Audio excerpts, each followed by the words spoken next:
Football world cup में सिर्फ सनसनी ही नहीं बल्कि खिलाड़ियों की बेहिसाब दौलत भी सुर्खियों में है। मैदान पर जलवा बिखेरने वाले रोनाल्डो और मेसी जैसे दिग्गज कमाई में भी चैंपियन हैं। क्लब की करोड़ों की सैलरी से लेकर एडवर्टाइजमेंट्स तक दुनिया के इन सबसे अमीर फुटबॉल खिलाड़ियों के पास कितनी प्रॉपर्टी है, इस रिपोर्ट में देखिए।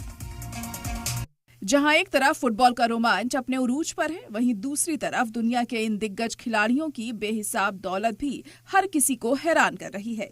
कमाई के मामले में पुर्तगाल के स्टार प्लेयर क्रिस्टियानो रोनाल्डो इस वक्त सबसे आगे चल रहे हैं। रोनाल्डो की कुल संपत्ति 1.2 से 1.4 बिलियन डॉलर है, यानी करीब 1 खरब रुपए से ज्यादा का अंदाजा लगाया गया है। दूसरे नंबर पर अर्जेंटीना को वर्ल्ड चैंपियन बनाने वाले लियोनेल मेसी हैं। मेसी की कुल प्रॉपर्टी लगभग 850 मिलियन डॉलर है।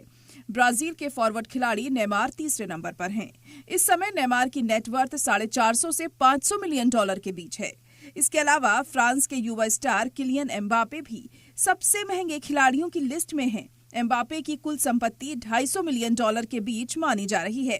इन खिलाड़ियों के अलावा लिस्ट में मिस्र के मोहम्मद सालाह, इंग्लैंड के हैरी केन और नॉर्वे के एर्लिंग हॉलैंड भी शामिल हैं, जो करीब 100 से 150 मिलियन डॉलर की नेटवर्थ के मालिक बन चुके हैं। इन खिलाड़ियों की कमाई सिर्फ क्लब कॉन्ट्रैक्ट से नहीं बल्कि ब्रांड एंडोर्समेंट, बिजनेस और सोशल मीडिया से भी होती है। यानी वर्ल्ड कप में खिलाड़ी सिर्फ ट्रॉफी ही नहीं ले जाते बल्कि बेशुमार दौलत और फेम भी जीतते हैं। ब्यूरो रिपोर्ट, सलाम टीवी।